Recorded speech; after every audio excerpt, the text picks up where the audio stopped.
জয়গুরু প্রণাম। আজ 187তম পর্বে শ্রী শ্রী ঠাকুর অনুকূল চন্দ্রের সঙ্গে তার প্রিয় ভক্তদের এবং বিশিষ্ট জনেদের দিব্য কথোপকথনের বিশেষ অংশ আপনাদেরকে শোনাব। আমাদের যত জ্ঞানই থাক না কেন, সেই জ্ঞানের সাহায্যে অসৎ কাবেজে এনে আমাদের কাজে যদি লাগাতে পারি, তখন বুঝব সে জ্ঞান সত্য ও বাস্তব। এমনতর জ্ঞানকেই বলে বিজ্ঞান। তাই বিজ্ঞান মানুষকে করে তোলে শক্তিমান। কিন্তু এই জ্ঞান ও শক্তি যদি কাউতে সার্থক হয়ে না ওঠে, আত্মোপভোগকরণ আহরণই যদি তার কাম্য হয়, তবে মানুষ দানব হয়ে ওঠে। তাই আসে ধর্মের প্রয়োজন। আদর্শানুগ না হলে জ্ঞান বিজ্ঞান শক্তি কোনোটারই মূল্য নেই। আবার আদর্শ ও ধর্মের অনুসরণ আছে, কিন্তু জ্ঞান বিজ্ঞান শক্তির বিকাশ নেই। সেও এক আজগুবি ব্যাপার। ধর্মানুগ আদর্শানুগ জ্ঞান বিজ্ঞান ও শক্তির পথে চলাই আমাদের অমৃত অভিযান। শ্রী শ্রী ঠাকুরকে প্রশ্ন করা হলো, দেবলোক কি? দেবলোক বলে কি কিছু আছে? শ্রী শ্রী ঠাকুর বললেন, দেবতা মানে যিনি দীপ্তি পান। দেবলোক মানুষের জীবনের একটা স্তর বিশেষ। মানুষ যখন তার সব বৈশিষ্ট্য নিয়ে তার পারিপার্শ্বিকের পরিপূরণের ভিতর দিয়ে তাদের প্রত্যেকের শ্রদ্ধা ও অন্তরাসের পাত্র হয়ে দাঁড়ায়, মানুষের ইষ্টানুগ সেবায় তার জীবন যখন দীপ্তি পেতে পেতে এগিয়ে চলে, স্বতঃস্ফূর্ত চারিত্রিক অভিব্যক্তি অনুরঞ্জনায়, তখন সে দেবলোকে বাস করে। ওই সক্রিয় বৈশিষ্ট্যগুলি হয় তার স্তর। ভারতকে একসময় পৃথিবীর লোকে দেবভূমি বলতো।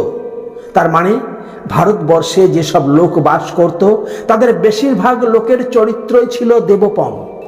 এই ভারতবর্ষই আবার দেবভূমি, দেবলোক হতে পারে যদি তোমরা আর্যাচারে চলো। বৈশিষ্ট্য পালি আপ্রয়মান দেব পুরুষোত্তমের অনুবর্তন। বর্ণাশ্রম, দশবিধ সংস্কার, নিত্য পঞ্চ মহাযজ্ঞ, আদর্শ বিবাহ, আদর্শ শিক্ষা, অনুলোম অসবর্ণ বিবাহ, দৈনন্দিন জীবনে যজন যাজন অধ্যয়ন অধ্যাপনা, দান প্রতিগ্রহ, পারিপার্শ্বিকের সেবা, সদাচার পালন, ব্রত ও তীর্থের অনুসেবন, এই সবগুলি হলো আর্যাচারের অঙ্গীভূত। এইগুলির অনুসেবনে মানুষ ধীরে ধীরে বংশ পরম্পরায় দেবতুল্য হয়ে ওঠে। এবং সে শুধু একাধজন নয়, গোটে গোটে হতে থাকে, ঘরে ঘরে হতে থাকে। আর আজ যে সম্প্রদায় এত হানাহানি, বৈশিষ্ট্য পালি আপ্রয়মান যুগ পুরুষোত্তমকে ধরে চলার রীতি যদি থাকে, তাহলে বিভিন্ন সম্প্রদায় থাকলেও সাম্প্রদায়িকতা থাকে না। প্রত্যেককে মনে করে আমারই একজন। কারণ যোগ পুরুষোত্তমের মধ্যে পূর্বতন প্রত্যেকটি অবতার মহাপুরুষই জীবন্ত থাকেন। তাকে ভালোবাসলে আমরা পূর্বতন কাউকেই অবজ্ঞা করতে পারি না। প্রত্যেককেই মনে করি আমার ঠাকুর। তাই গুরু ভাইয়ের প্রতি যে প্রীতি, সেই প্রীতির জাগরণ হয় সকলের প্রতি। সাম্প্রদায়িকতা সেখানে আসবে কোথা থেকে? তাই দেশকে যদি বিষ থেকে বাঁচাতে চাও, যাজনের ভিতর দিয়ে সর্বত্র ছড়িয়ে পড়ো।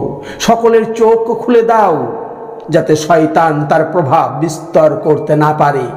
এখনই যদি কোমর বেঁধে না লাগো, পরে আর সামাল দিতে পারবে না। অনৈক্য বিভেদী কায়েম হয়ে চলবে। জয় গুরু। আজ এই পর্যন্তই। সকলে ভালো থাকুন, সুস্থ থাকুন, আনন্দে থাকুন। আর চ্যানেলটিকে সাবস্ক্রাইব করে সঙ্গে থাকুন।